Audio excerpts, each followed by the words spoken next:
I'm Jerry Powers. I'm Director of Catholic Peacebuilding Studies here at the Kroc Institute, part of the Keough School. And as part of Director of Catholic Peace Studies, I also coordinate the Catholic Peacebuilding Network, which is a network of about 24 Catholic institutions. We have bishops' conferences, the Filipino Bishops' Conference, U.S. Bishops' Conference, Colombian bishops, the Congolese bishops, a few others.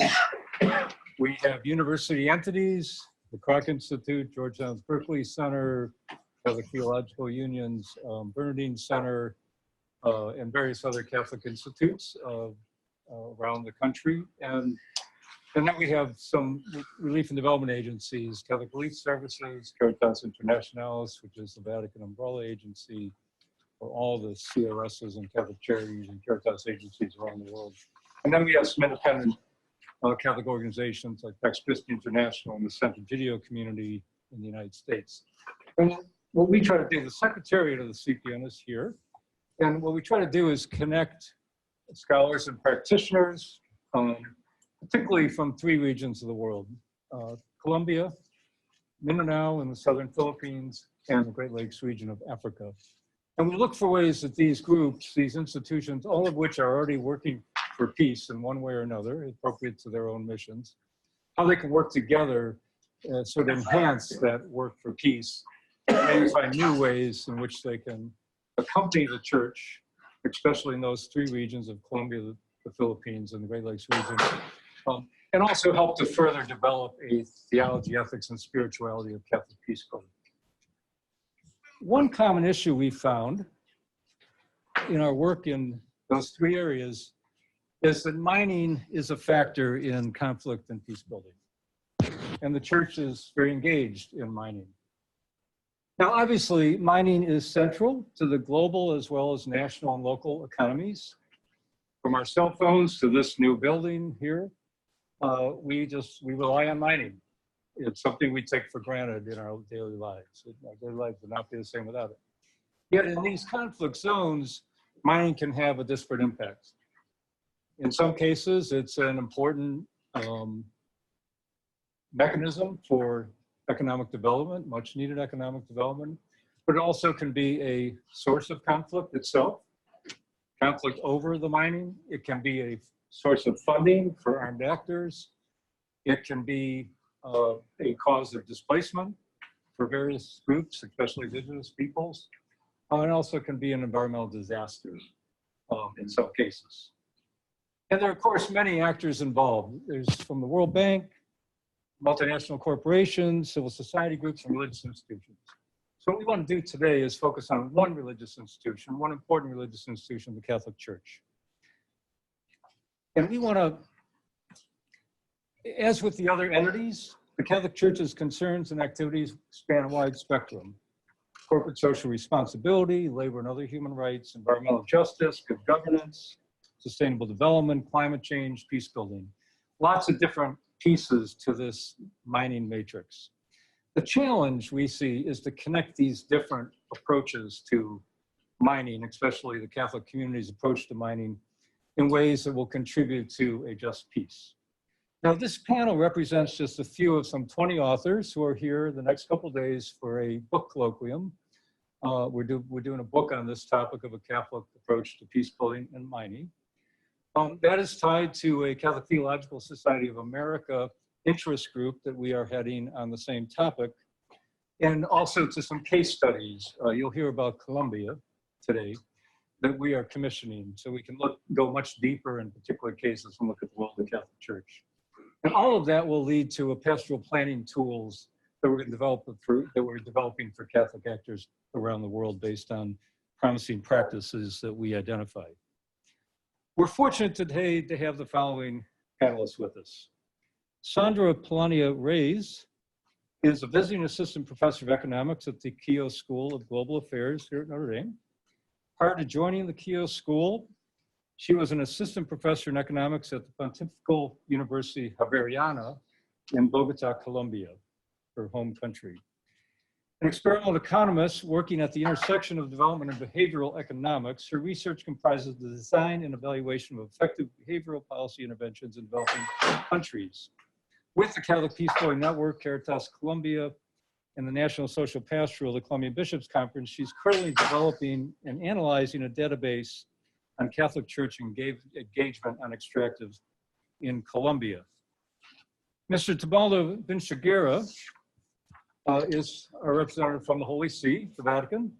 Since 2011, he has served the Holy See on environmental issues, chiefly water, mining, energy, and agriculture. He was first an official of the Pontifical Council for Justice and Peace, and then that was merged into the new dicastery for promoting integral human development.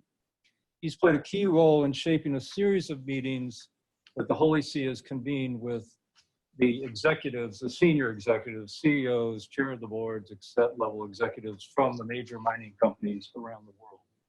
The most recent was this past May. Before joining the Holy See, he worked on natural disasters for the Center for Strategic Studies of the Italian Ministry of Defense, and he coordinated various projects for the Archdiocese of Lima, Peru. Brother Carlito Abad is a Redemptorist brother from Davao City in Mindanao in the southern Philippines. He's a professor of missiology at the St. Alphonsus Theological Seminary and a professor of anthropology at Ateneo de Davao University. He's deeply engaged with the Philippine Bishops' Commission on Indigenous Peoples, as well as an interfaith dialogue in Mindanao.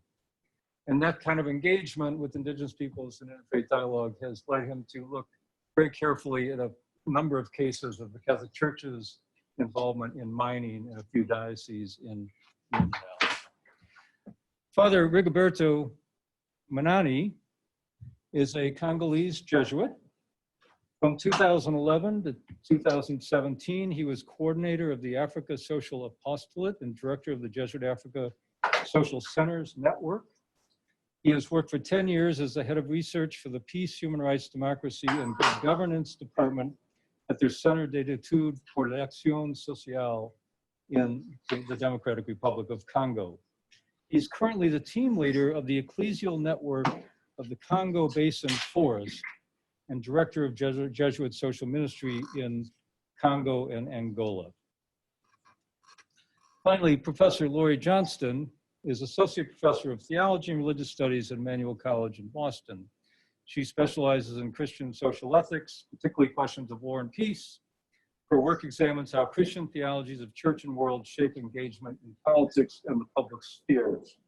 She's also worked very closely with the Sun and Judeo community, which is known for facilitating the Mozambique peace agreement. You'll be happy to know that our 5 panelists are not all going to give 30-minute presentations. They're not even going to give 5-minute presentations.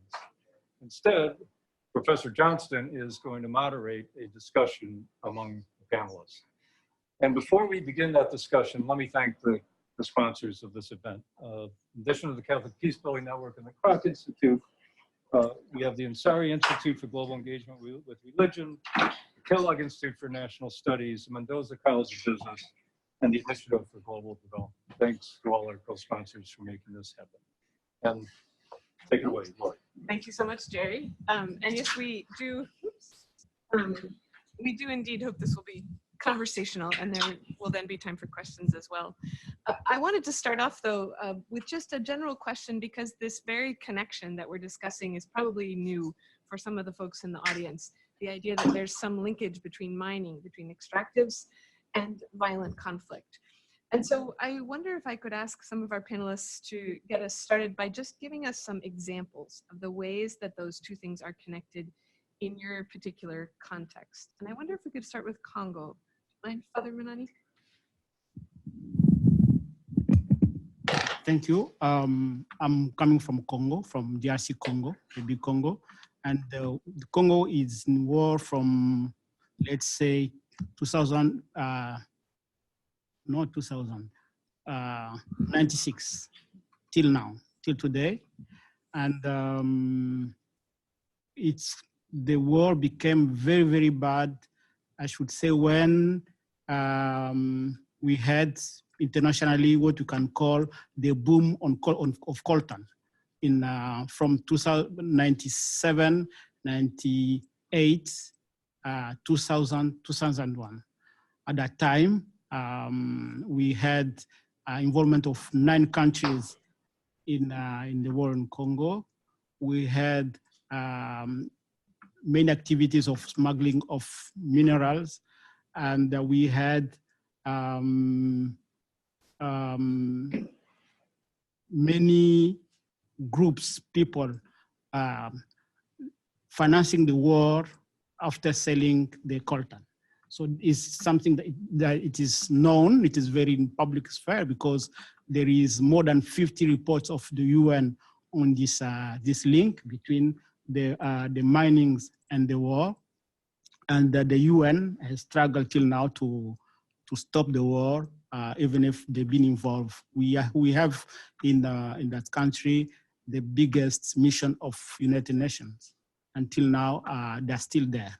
Something like 20,000 military. Very difficult history. How about Colombia? Can I ask you, Dr. Panelists? Okay, yes, well, I'm a researcher, and that makes that approach to this question is being bothering me for some time. And I started initially thinking that we have an homogeneous relationship or even linear between conflict and extractives. For the case of Colombia, which I decided to be focused on for my research, the only word I can tell you is complexity. What we found is that, I mean, we have prices, regulatory frameworks, national and international policies that are uniform and homogeneous. But what we have found is that at the regional, subnational level, for the same resource, we have different dynamics and different relations between the stakeholders and conflict and destruction of natural resources, of this particular natural resource. So what I decided to do was actually to take the richness of that heterogeneity within the country to find that we don't have linearity at all between that relationship. And we actually have regions that don't have any conflict at all, if we take aside that destructives by definition bring social and environmental conflict when they are introduced. Instead, we have a different levels of intensity, and the 3 ways that I will say that they are connected, mining and violence, is with the same reasons that are related to development. For example, when there is no state presence, institutional presence that is not strong, we have a direct relation between extractives and conflict, violent conflict. When there is difficult access and there is no proper infrastructure, or the areas are not connected, we have the strongest level, the highest levels of intensity in the conflict. And the final, most important way is when there is tradition or history related to the extractive industry. When this resource is actually competing with other kind of alternative for a source of income in that zone. For example, the communities rely on agriculture or fishing or any other activity that's not destructive, that will actually make the conflict be enhanced. Great, thank you. How about in Mindanao? Brother Gaspar? Good afternoon, everyone. I come from the southern part of the Philippines, and that is where the population is composed of migrant Christian settlers coming from the north and the central part, Muslim people, and indigenous people. It is also the part of the Philippines where mining explorations are expanding, because it is where mineral resources such as gold, silver, copper, and manganese have been found to be plentiful. When our present president, who for the first time is from Mindanao, was elected, we were hoping that he would understand the problems of the people when it comes to the destruction of our forests and the land owing to mining.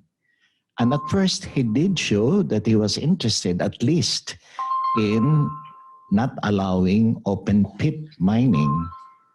But eventually, upon the pressure of mining corporations, he has changed his mind. And therefore today, there is greater violence, especially in the uplands, because that's where most of the mining explorations and operations are taking place.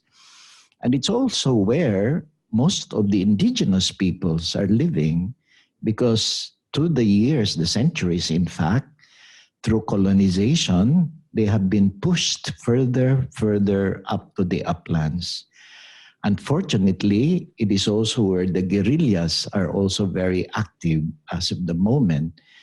These are not the Moro National Liberation Front guerrillas because they have made peace with the government, but this is the New People's Army of the Communist Party of the Philippines. If you bring all these forces together in those kinds of territories, certainly the extractive industries and violence would interface. Great. Begera, Mr. Begera? Family father, yes. Sorry. Good afternoon, I'm delighted to be here. Thank you very much, dear colleagues, organizers. A brief contribution to this answer. First of all, well, I'm half French, half Italian, and if you remember, Europe started by an agreement on steel and coal. Why? Because one of these resources, or coal mining, was so essential for battles and military industry. And precisely between Belgium, France, Germany, this was the battlefront for centuries. And coal mining has been a key for starting, say, the Union of Europe. This is ancient history, but much more recently in, let's say, or Di Castro in Rome, I met a European priest. He was a missionary serving in a country from Central America. And he has been kindly asked by the embassy, please leave the country, you will be killed. The intelligence say, you have to disappear, father, please leave the country. Bishops from Colombia told us, en oponerse a la minería es una vocación al martirio. So opposing mining is a call to become a martyr. So it's quite strong. We have many circumstances of human rights, defenders, experts in advocacy that disappear in areas of India, in Latin America. UNEP, so the UN Program for Environment, has been very vocal in denouncing the threats for human rights and environment defenders. And this often targets even priests. So we also have some priests or sisters or friars that have been disappearing, let's say, in the northern part of South America or in Africa, India. Thank you for that big picture. So because this is such a complex problem, there are many different actors that we could talk about, but I thought we could begin a little bit with national governments, because mining is so often, as Jerry said, an important part of a national government's development strategy. And so I wonder if you all would have comments on the advantages and disadvantages of having a national development strategy that includes extractives, and then maybe how the Catholic Church has tried to influence those development strategies and whether that's worked or not. How about the big picture on a national level? Any thoughts? Please, anyone who's would like to comment. Thank you. Well, as I said before, it's not correct to approach to the extractive public policy at the national level. The relevance of the micro-institutional context at the local level is becoming more predominant because it's found to be to determine the success of the implementation for the extractive industries.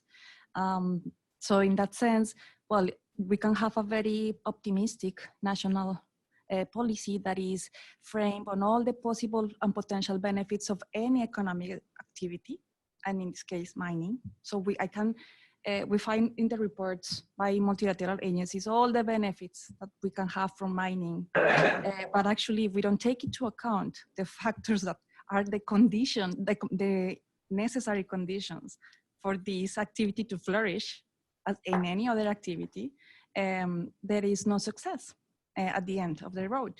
So what the Catholic Church has done for the particular case of Colombia is being a companion of the local communities. The first initiative, well, it's been more than 50 years of conflict, and part of the richness in terms of research and trying to understand the relationship between extractives and conflict has to do with that we have faced a period of conflict, violent conflict, and now we're facing a period of peace, which is struggling because it's post-conflict, and we're having levels of violence that are actually higher than the previous years before the agreement was signed. We're having social leaders that are being killed, where most of them are actually advocates for environmental and opposing to the mining industries. Well, I wouldn't say industries, activities, because not only as the formal companies, but also informal and illegal actors, as the armed groups that are not aligned with the peace agreement. So this accompaniment of the local leaders and local communities has started at the national level in terms of the Catholic Church is everywhere, luckily. So we have the 94 jurisdictions, Catholic jurisdictions, where we are using, the Catholic Church has partnered with researchers as myself, and we are able to examine what is going on at the micro level for each individual jurisdiction. And we found, as I told you just before, very different situations. We are able to map the actors. We're able to actually, in terms of, this is the scientific approach, but in terms of the humanitarian approach, the Catholic Church is being there all the time, working with them, accompanying them, helping them to just be heard or just supported as human beings in terms of their dignity.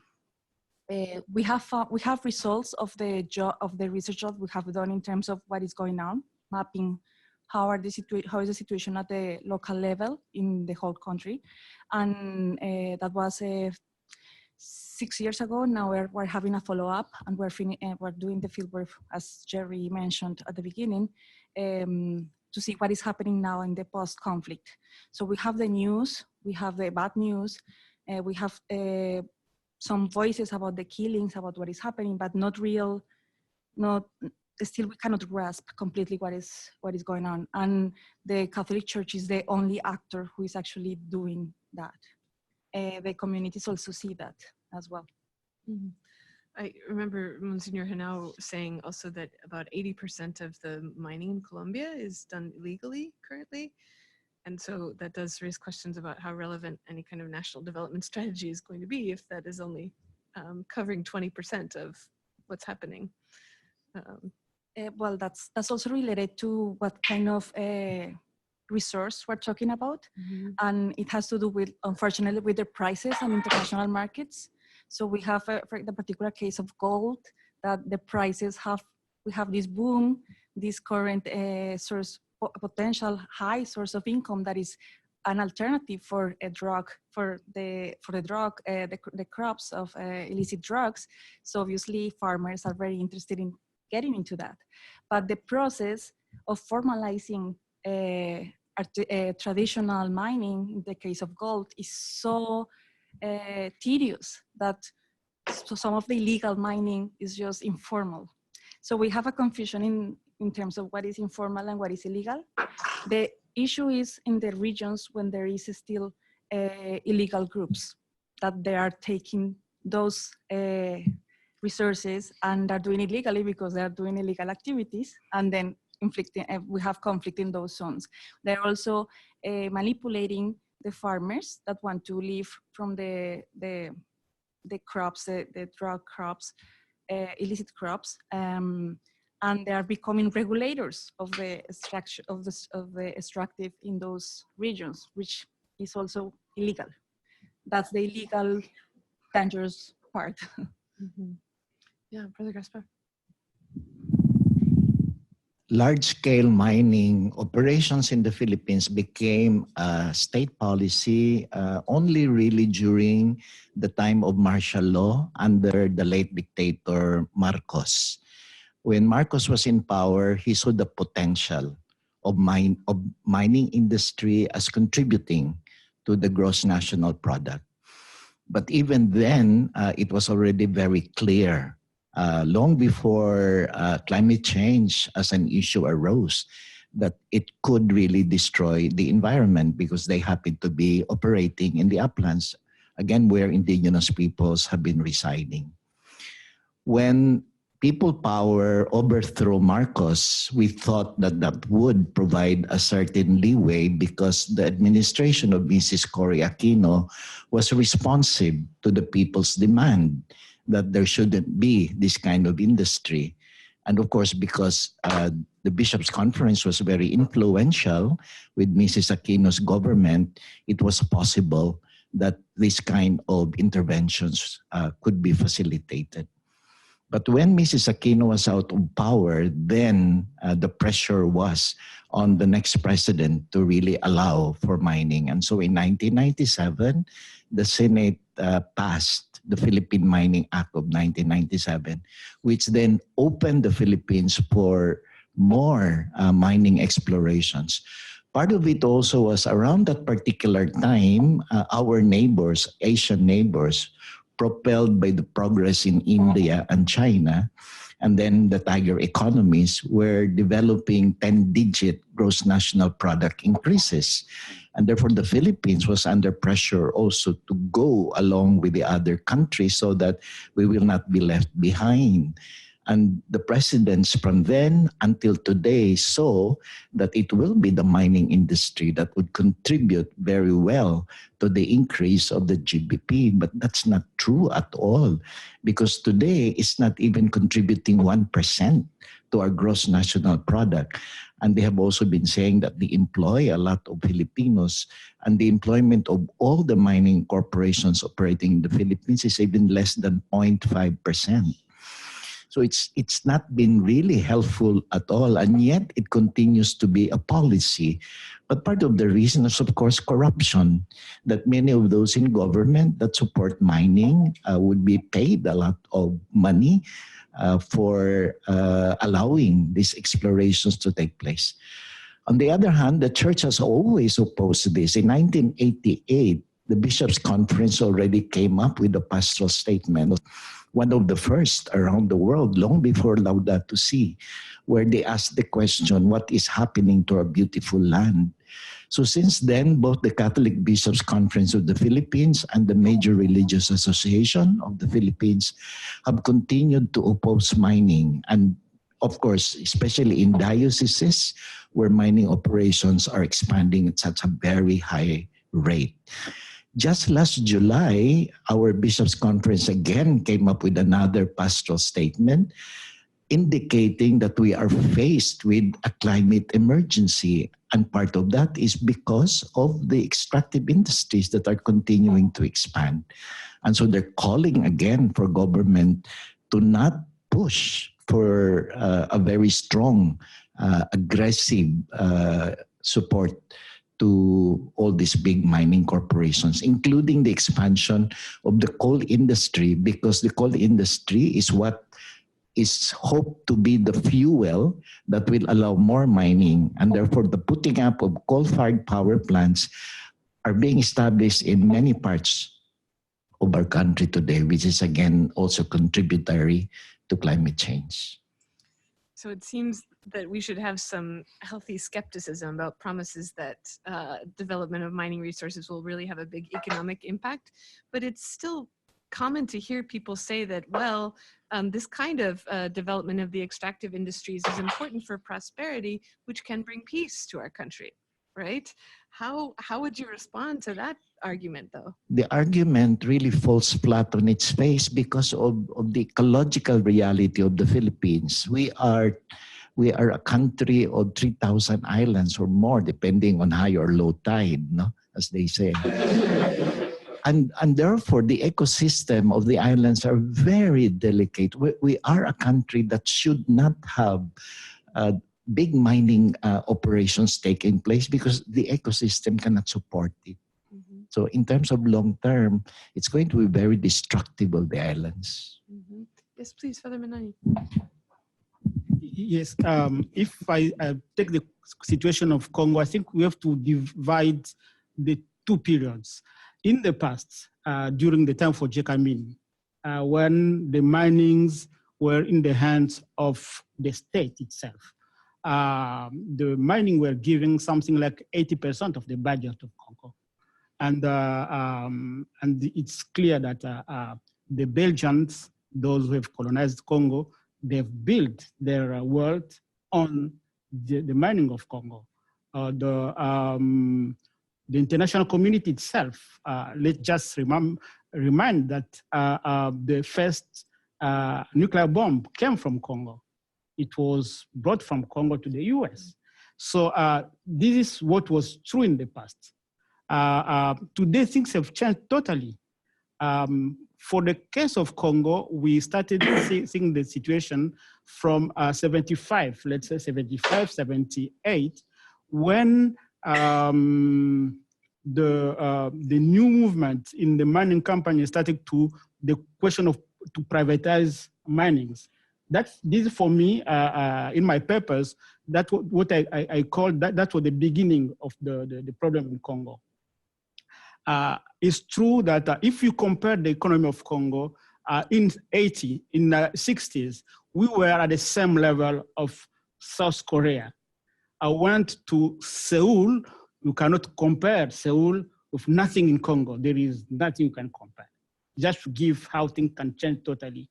So what happened in Congo? What happened is that we had someone who used the wealth of the country during the time of Mobutu to build his relationship with people outside. And even when we had problem, let's say in 72, 78, with some rebellions, he could be protected by France, by Belgium, by the US, because he was protecting the interest of the country at that time. And then came the time when the change of the world, especially all the economic change, they started to advise country to leave this kind of economy and to give mining to private. Today, Congo is producing more than the time of the Belgian Congo, but yet we are poorer than in the past. So what is happening is that those who had pushed this kind of policies, World Bank, is International Monetary Fund. The reason was because the Congo was in bankrupt and they wanted to give the mining to the people who could pay back their money.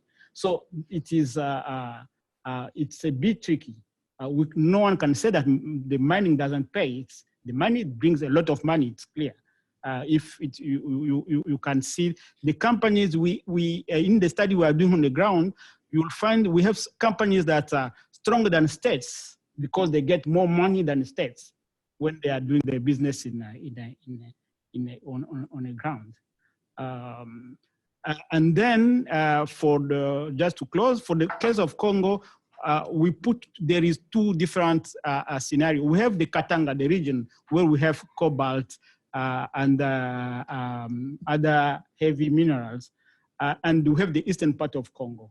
So the big company, they go for the cobalt, but the smuggling, the case of like in Colombia, I work with Ecology and Mineria, and when we sit together, we have the same cases all over the way it's happening. So these artisanal minings that is very totally different and cannot bring economy, cannot build development. It's very difficult if it is not, there is no state that helps them to do. So what the church has been doing, I'm part of a center where we started at the beginning. We after the war, so after when we started to come out of the war, we mobilized everybody, the church. The center, I work in the center, Jesuit Center in Kinshasa, and we try to advocate so that we can revise the contract that we signed, and we managed to do that. And we mobilized the church to have the structure. Today, the Bishop Conference of Congo have a commission, the Episcopal Conference, in charge of governance of natural resources.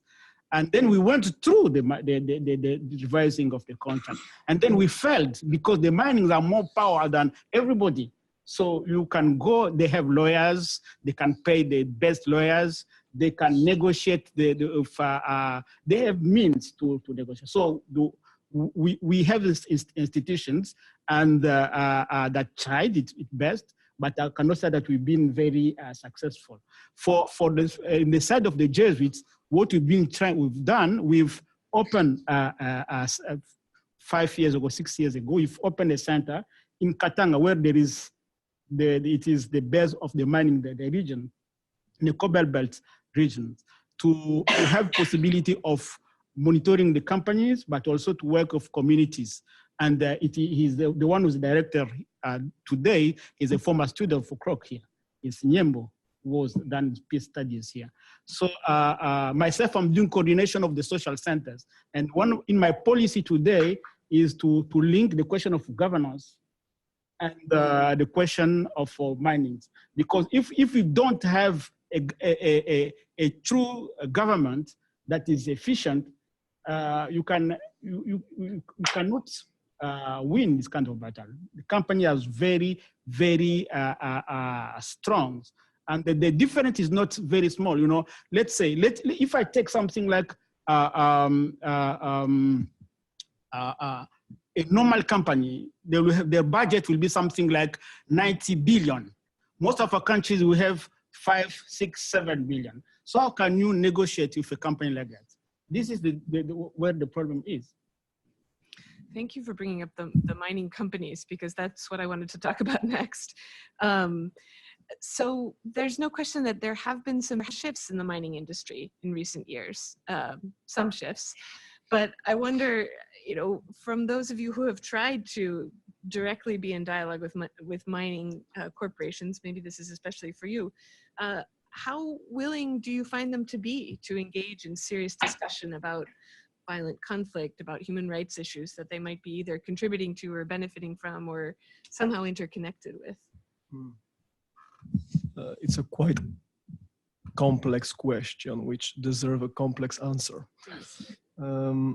Not everything, especially since before you mentioned the Global South, not everything is really the fault of mining companies. Frequently, extractive sector is a kind of paradise, a heaven for corruption. Why? Because of national laws which are against transparency.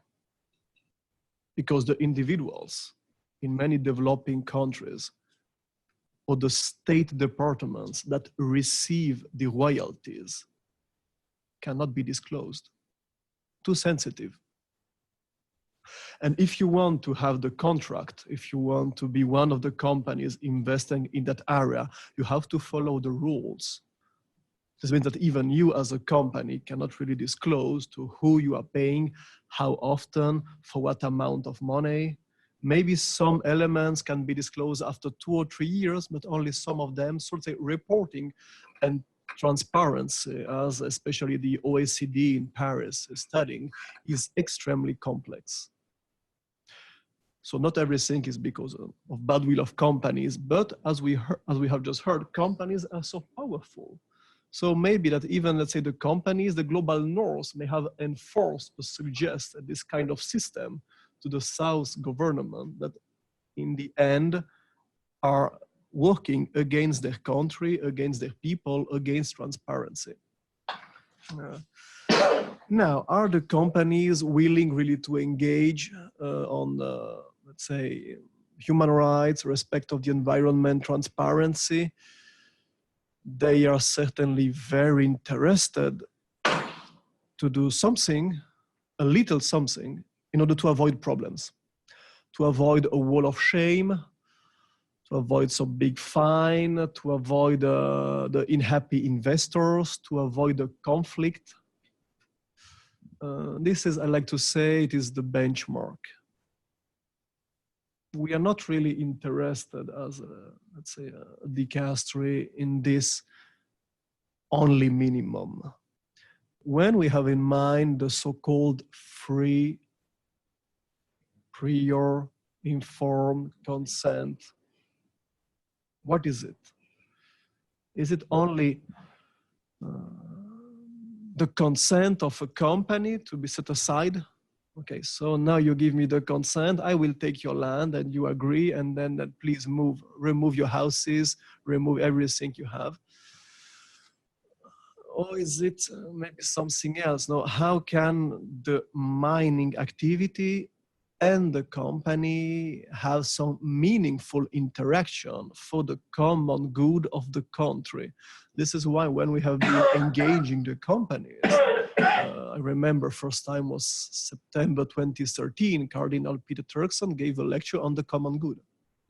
So the common good as it is presented in the compendium of the social teaching of the church, and how does the mining activities can be understood in the framework of that common good, which is a quite ambitious framework, a set of indicators, of measures, and this common good echoes somehow this integral ecology, chapter 4 of Laudato Si, this integral human development. So this is what the church will frequently propose as a framework. Not only GDP, not only avoiding the pollution of water, but what about all the society, the supply chain, the trading, empowerment of local authorities, empowerment of youth group, women, peasants. So is mining a good national strategy? For sure, mining almost all kind of stuff you may dig there down in the soil can be considered as non-renewable.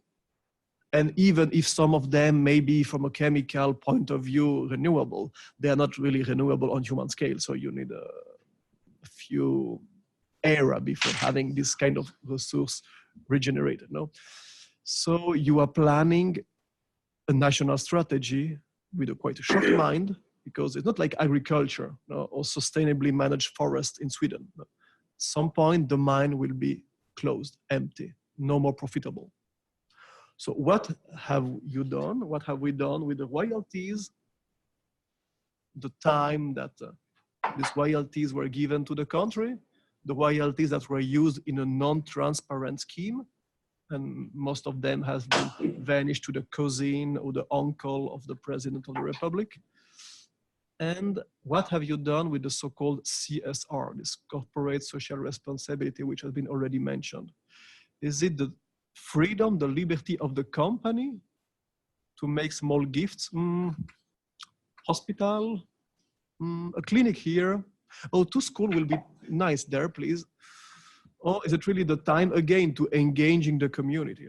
So frequently in developing countries, we see hastily planned CSR infrastructure, which are unsustainable, not staffed, deserve quick repairment, etc.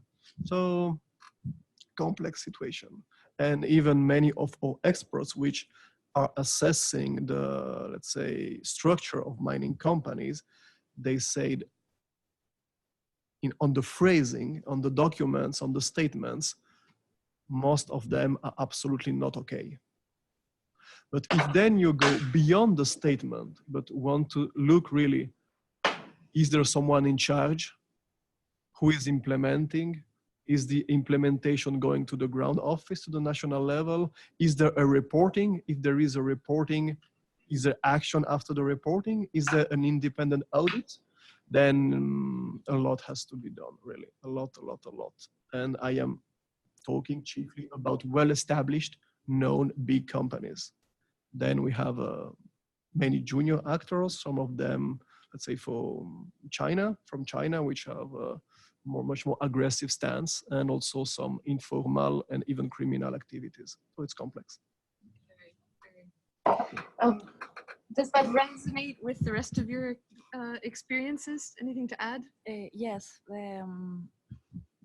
Yes. Actually, I found that this is related with the previous question about if mining is helpful to build peace or to contribute for peace. And the answer, what I found with these complexity issues in Colombia, and I mentioned before, we have places where there was no conflict. So what was happening in those places? And in my well, mining is just been my field for the past recent years, but actually I'm part of a broader field, which is cooperation and coordination, social norms, which can be applied to any what we call social dilemma. And a social dilemma is defined in economics as when individual decisions have a negative effect on others' well-being. Well, we ended up in outcomes that we will never wanted to have in the first place. So when you ask individually, you really didn't want prostitution and crime in the zone when you're having destructive, the company will say, no, I really was not interested in having that. But still, the decisions led to that.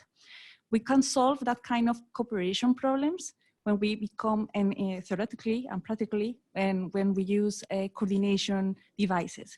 So what we found is that if there is a common interest that all parties share, that are willing to have as a common ground, it will be the first point to raise a general concern and also agreements and be unwillingness to commit to those agreements. And in the case of in the small cases that we had in Colombia, we had water conservation. Companies are interested also in water conservation. They need water for their activities. So when we had all the farmers, agriculture, for fishing, everyone, the citizens, even in urban and rural areas, everyone was interested in water because we need it. So just having that starting point that is common for all was very helpful to develop agreements and starting with water conservation, and then from now on solving something that was a cooperation problem in which nobody wants to let anything go because of their own interest, to something that was coordination problem where everyone has the same interest. And when we ask the regions that have a tradition for that particular resource, and there was no conflict at all, we find that there are alternatives. I mean, they are used to the cycles of the economic activity of the extractive. So they have alternatives. They are included that into their decisions for generations. So they are not afraid of having a extractive activity in their town. This fear has to do with the lack of governance in terms that the companies don't include the local authorities in their planning, for example. So when actually all actors are included, fear is reduced, then social distance is reduced, then dialogue is actually potentially feasible.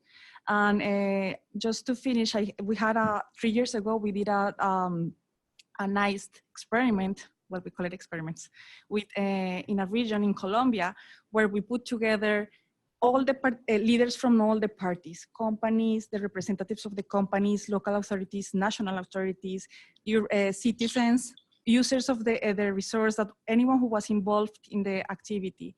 And we made them play a game that was a simulation of the extractive industry and the effects of that on their payoffs, on their well-being. And we randomly allocated the roles to each party. And we had then the farmer doing the role of the company representative. And it was like that all over.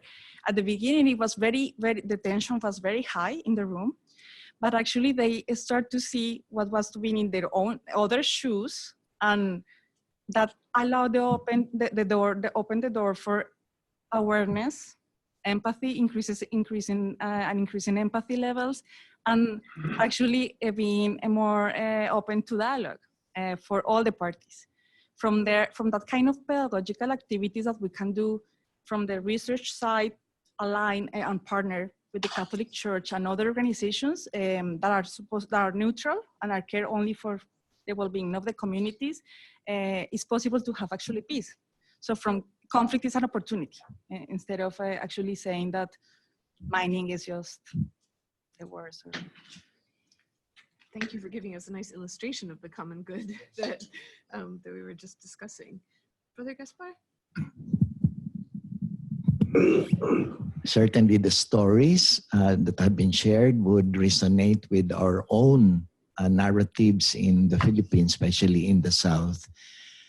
Through the years, the bishops have tried to reach out to business corporations. In fact, we have a group called Bishops Businessmen's Conference, and they try to gather together on various issues in the hope that they can dialogue our bishops from the perspective of the Catholic social teachings, and yet trying to consider what businessmen's interests also are, and trying to see where there can be some convergences for the sake of common good.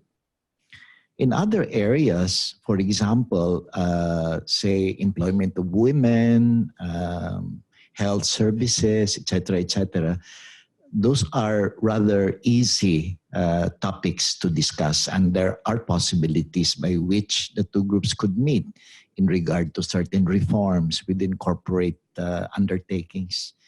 But this field of extractive industries seemed to be really a very difficult terrain to negotiate, and nothing has really come about that would constitute a very sizable discussion and debate on both sides. So once there is a proposal for the agenda to discuss, it just breaks down. The reality also is because you're dealing with two levels. No, one is the faceless face of the foreign multinational corporations who are not really interested to be locally present at all, even in terms of dialogue. They would allow some of their local national agents to be the ones to face bishops or local government officials that may have the courage to defy those in the state agencies that are very supportive, because there are some provinces where some very well-meaning Christian politicians would be influenced by the local bishop when it comes to ecological issues. So therefore, it is the representatives that would face whenever there are possibilities of dialogue. But they are never empowered to make any decision. So they just listen, and they cannot really agree to anything. And so it becomes like an exercise of futility, and no one wants to have that anymore after the first session. Those that are owned by Filipino oligarch families, because there are also corporations that are locally owned and becoming more so, because the oligarchy, the elite oligarchy in the Philippines right now is becoming very empowered. Part of that too is when they are starting to negotiate with Chinese investments. And of course, it is the Filipino businessmen that would be the local face of the corporation. They are not interested at all to dialogue. Part of the reason, I think, is because they've always known that the church had taken a very adversarial position when it comes to ecological issues. And they already realized that in some of these local dioceses, the local bishop and his representatives through the social action centers, or even some of the religious congregations that would be present there, would demand very strict ecological assessment before any exploration will take place. And talking about implementing the free, prior, informed consent, especially of indigenous peoples, given that we have a land issue, the land issue has already led to the declaration of the Indigenous Peoples' Rights Act that came out in 1997, also around the time of the Philippine Mining Act. So therefore, when you speak about the free, prior, informed consent of the indigenous people, the legal provisions are there. But when state national agencies take on a very strong position to support the side of the corporations, then again, dialogue does not take place. Even if you have certain laws that favor the interests of indigenous peoples who would oppose the coming in of mining corporations. So almost always it's really a stalemate, no? And yet, I think it's not as if we shouldn't be interested in trying out new ways. And this is what I said about a great possibility of working with local government units, where you know some of them are really interested to protect their own people by provision of law. That does matter a bit, because then it is really with the force of law.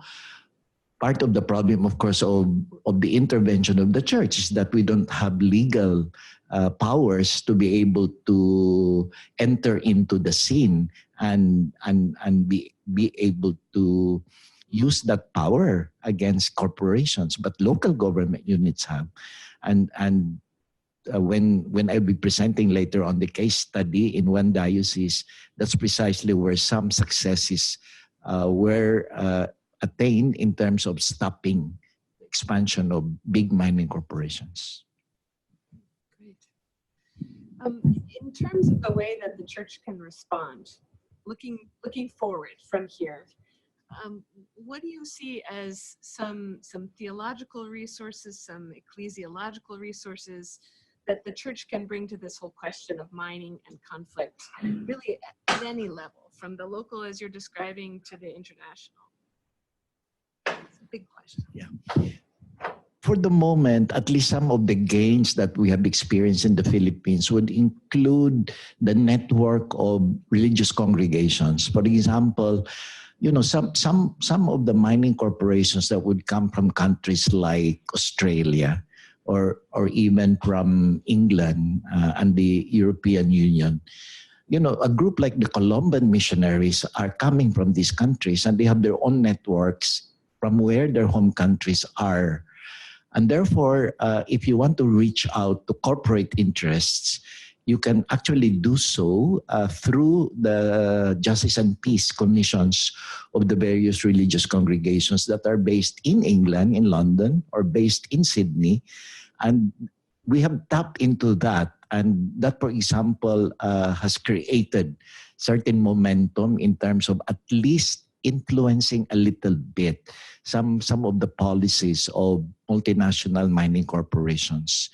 Another area would be also in regard to the role of universities.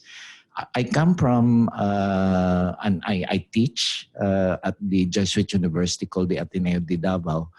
And our president happens to be a very strong mining, anti-mining advocate. And he took it upon himself to take on the role of being a mediator at the early years of the Duterte administration, because at the time he was showing that he was very interested to listen to the demands of the advocates who are protecting the interests of indigenous people. And also at the time when he appointed a lady, ecological advocate, recently she died, so we're very sorry about it, Madame Gina Lopez, who was very strongly opposed to open pit mining. So he tried to find a way so that the resources of the university can be used to bring state agencies at the national level, as well as representatives of the corporation, to dialogue along this particular issue, so that too can also be mobilized. And thirdly, we've had experiences also working with Justice and Peace Commissions or bishops' conferences of other countries, in particular, for example, the Japanese Justice and Peace Commission, when we were dealing with the issue of dams. Because apart from extractive industries, part of what is also happening in the Philippines is the whole question of tapping into hydropower. And that would involve construction of dams. But again, when you construct dams, there villages that are dislocated, because that's also the areas where upland territories are populated by indigenous people. So by way of contacting our Social Action Commission of the Bishops' Conference that would do this monitoring with other Justice and Peace Commissions, and in particular in Japan, we were able to establish ties where the head of the Bishops' Conference, Justice and Peace in Japan, came over to actually see for himself. And then returning to Tokyo, meeting with the JICA, a Japanese International Cooperative Agency, to tell them that he himself has seen the possibilities of the destruction, which finished off that project when the bishop faced them. Those communication networks are really important and powerful. Other thoughts? Yeah, Father Manani? Yeah, I think the social teaching gives us a number of elements that can help the church itself to deal with this kind of problem. First of all, it's clear that the promises of mining, they're not met anywhere, in fact. Because of the interest. So the model they're proposing, we cannot accept it in the church. It's a model that destroys, a model that gives wealth only to a small group. It's a model that destroys the environment. It's a model that is accompanied with all the human rights abuses we can see. So when you go through all these different consequences of extractive, I think the church has something to say there. And one of the things we've been trying to advocate in Rome with the boss of Teabolo is last time they were calling the meeting for the business people, and it happened that 1 week before we were there with the Justice and Peace Commissions, the Pax Christ groups, and we were telling the Cardiac Taxon that for this kind of meeting, you have to invite also the victims of the minings so that they can be around the table, so that they can see those who will never have any opportunity to see them. So because the people you don't meet them. So for me, we as a Catholic Church, we need truly to work from what we have as a kind of heritage. And I think we have also the possibility of using Laudato Si today, that is addressing many aspects. One of the elements that people they don't quote enough, it's the way the Pope has presented the things, say that everything is linked. You know, we cannot divide politics, economics, environment today when we are addressing the thing from the social teaching perspective. So this is something we have to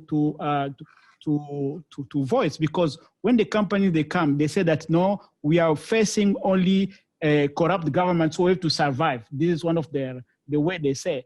This we cannot accept it as a church. So this is the way we address. We are preparing now for the synod on Amazon. And the second chapter for the Synod on Amazon, it is on the integral ecology. When we see the document that are coming from Latin America, they are full of all this kind of element that I think will help a lot to build in the future our engagement on this field. So for me, it is very clear that as a church, we have a mission to play addressing the extractive, because there are many things they don't see themselves because of what they are. And the church should not be absent in this kind of arena when we're talking about the extractive. I just briefly would like to add that development has suffered a transformation and a shift of paradigm, what we mean about development, what is now sustainable development. And we observed also, I mean, I'm not a theologian, I observed that from the even social doctrine of the church, how this talk about human dignity and how the connections between all the different dimensions of humanity that has to do with politics, economics, and social. And now Laudato Si is closer to even the idea of having this interconnectivity system, thinking in terms of systems, which is already at the parallel to what we're experiencing in the academia in terms of development and what is right about what are the more effective policies, those who are effective and efficient, but it's not efficient in the sense of being afraid of using that word, but actually efficient in the sense of it's a definition of having a pie that is big enough and we can divide it so everyone involved has a part and it's not a tiny one. The fact that it's happening in both sides, in the academia and also regarding development and sustainable development, and also in the way the church is trying to present the relevance of the environment, and also how we have to tackle this, not only the natural ecology, but actually we need, in order to have a natural ecology, we need a human ecology that is grounded in what is being said for centuries in the doctrine of the church. And taking advantage of that is already very good. And on the other side, the strategic role of the church in terms of partnerships and having the companies or the actors, mining actors, they listen to the politicians, and the politicians listen to many kind of different actors. Once the church is able to have experts or partners that are by their side and they're sharing the same values and the same common ground in terms of human dignity and the role of environment, sustainable development, is that empowers the voice of the church, of the Catholic Church. And just a small example of that is the synod that is coming in the Amazon. But we just barely mentioned here that the indigenous and Afro-descendants, the minorities, are actually suffering the most because they are being invaded by the mining industries, and they're in terms of interaction between these mining actors and those communities is not only known, but actually they overpass different legal frameworks that the countries have developed to avoid invasion. And it doesn't matter for the local authorities. It actually is impunity. There is impunity, at least in Colombia. So the synod is raising awareness, not only having the Catholic Church as the voice of those who don't have it, but actually sharing the interest that the WWF, the World Foundation, other organizations that are lay, and the academics, all the academic schools in development in Latin America, all of them are looking at that and supporting that without actually sharing the same faith. And that kind of ecumenical or, integral dialogue with the support of those who are experts and care about the same problem for different reasons, but still they care, and they may be more powerful than even the Catholic Church, will be a way for the future. Thank you. That's great. Thank you. I'm lucky because a lot has already been said. Indeed, church can do a lot, let's say, among you asked about theology, the principles. I like to strongly recommend this legendary compendium of the social teaching of the church. I have no copyright on it, but it is really a very cheap tool. It is even available for free on the Vatican website. And the concept of universal destination of goods or universal destination on natural resources is quite interesting. Obviously, the church recognized the private property, yes, But at the same time, there is this universal destination principle. So how can you apply, let's say, to gold or other minerals and even to land itself? The preferential option for the poor.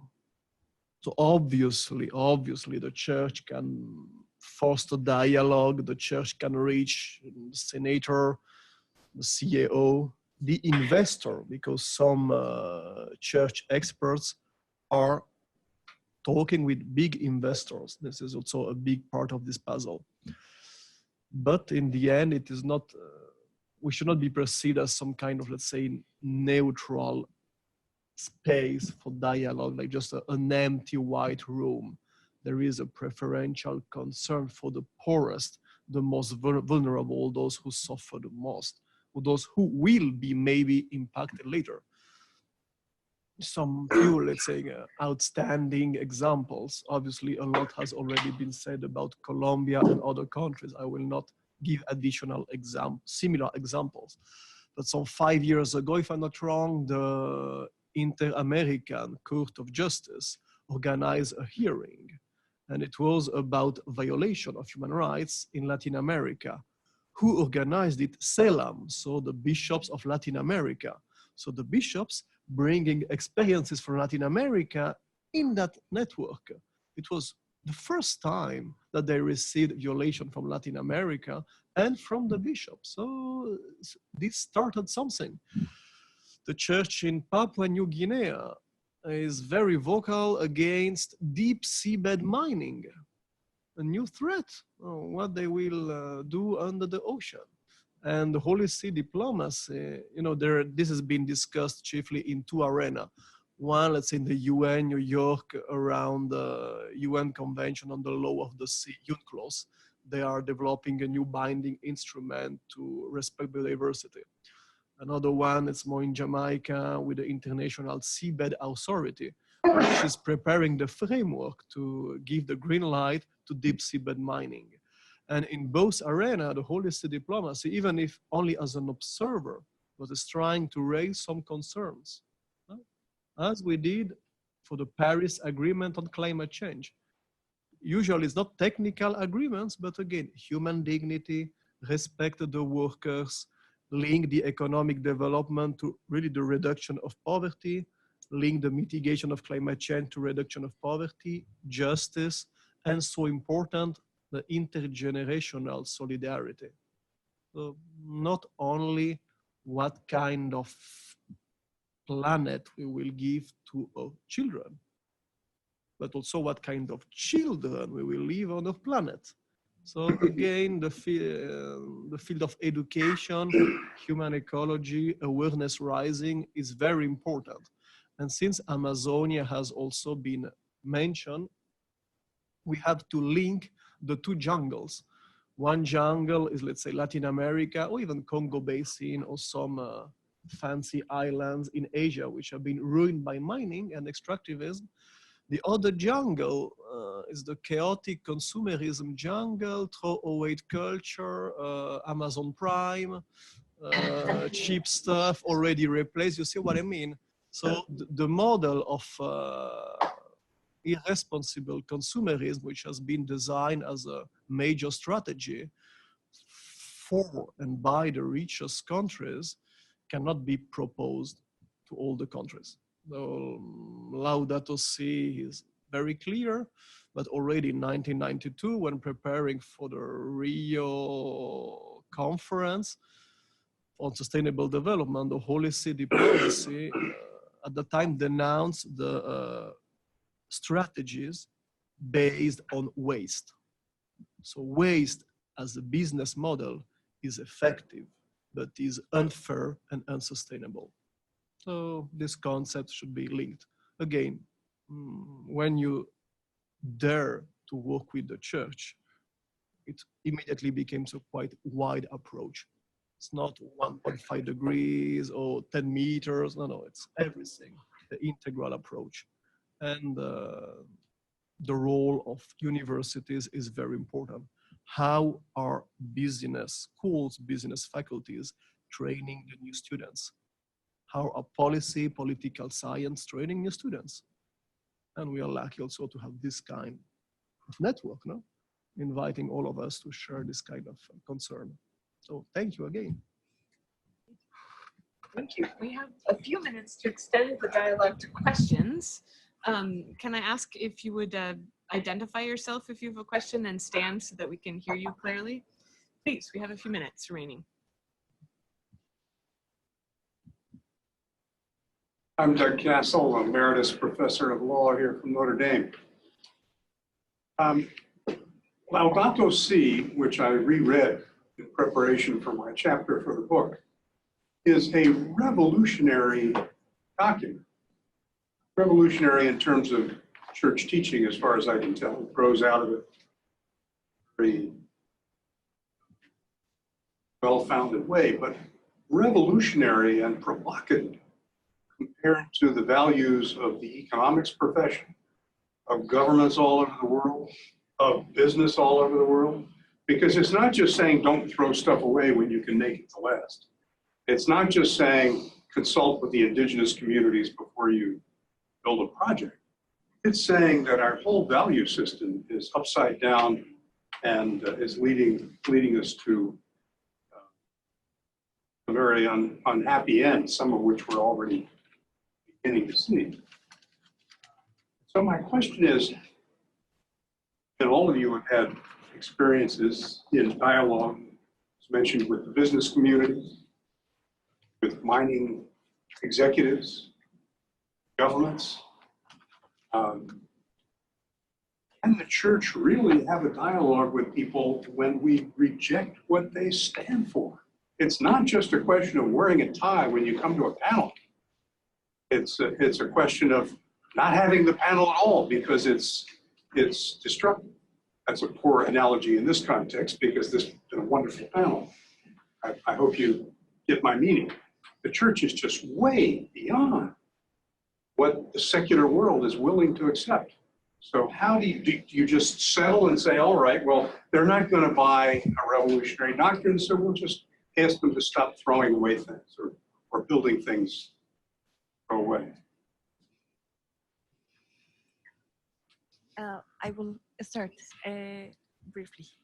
I love the idea of undermining without them noticing. And it has to do with the importance of the lay for the church and how it's increasingly relevant that non-religious or non-involved directly with the Catholic Church, but actually faithful, are sharing those values and can get into the circle and be there, be listeners, be example. And by example, in my research, I have found that by example, many changes are possible, even changes in values. Or having, for example, in this university, a wonderful dean in the business school, which shares the values that we would like to be seen in the system we're challenging.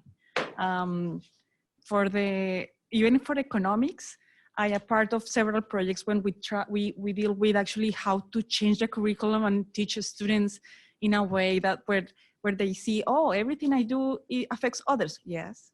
Oh, everything is about cooperation. Yes. And find that since first year, for example, and how their preferences, especially at that age, or exposure to communities, or vulnerable communities, how their way, the view of the world changes, and that also changes their decisions in the medium and long term.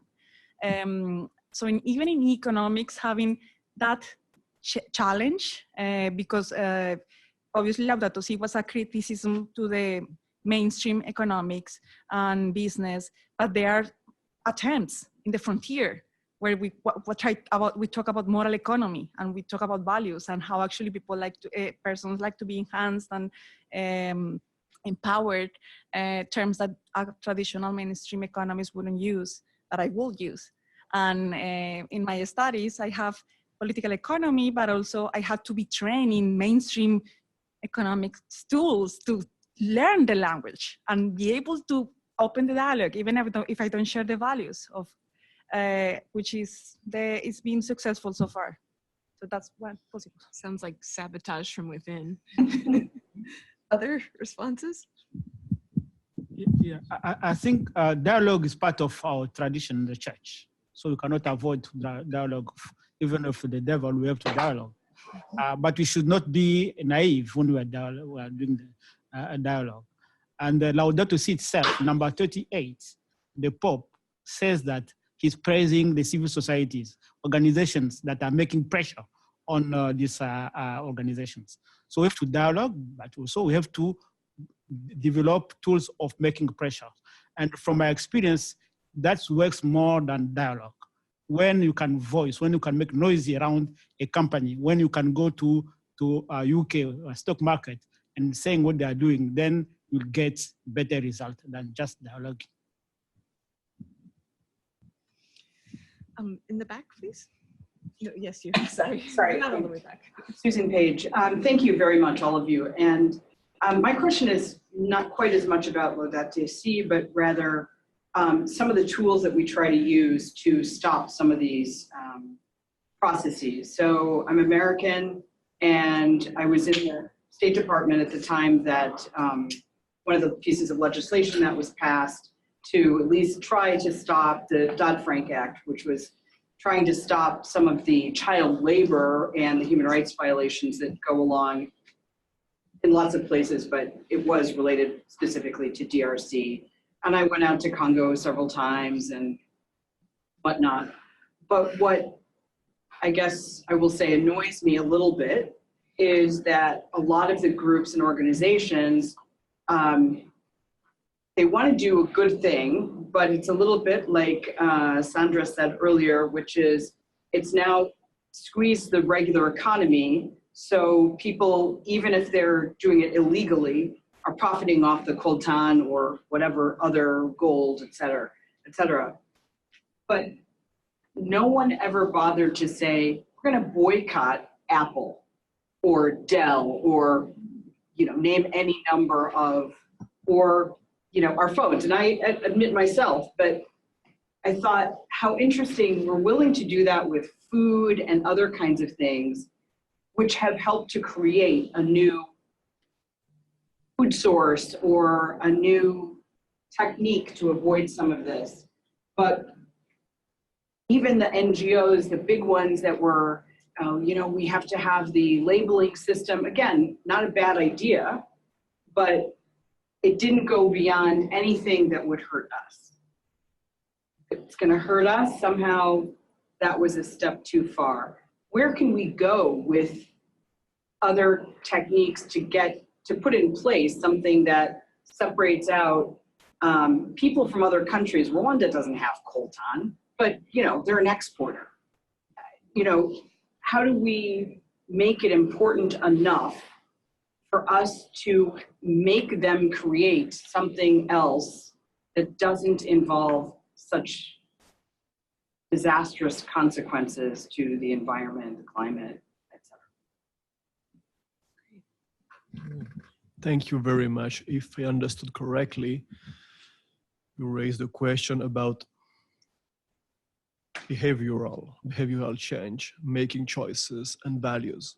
So it's like if today in 2019 I commit to kill nobody with a crossbow. Well, it's easy, and no longer people are killed by crossbow. You see what I mean? So, but if it is really impacting on my well-being, why should I care? Why me? The others should do it. Well, I guess to be more specific, we will still buy. Let's just keep on coltan. We'll still buy coltan as long as it's labeled that it is not using child labor, or that it is adequately labeled that it comes from this country. But that's where we stop. So it doesn't necessarily, it changes part of the company's mentality. Okay, well, we have to label it and we need help maybe to comply, but it doesn't go so far as to say, we're going to stop using it. If I use a simpler example with the plastic straws, people are coming up with alternatives to plastic straws.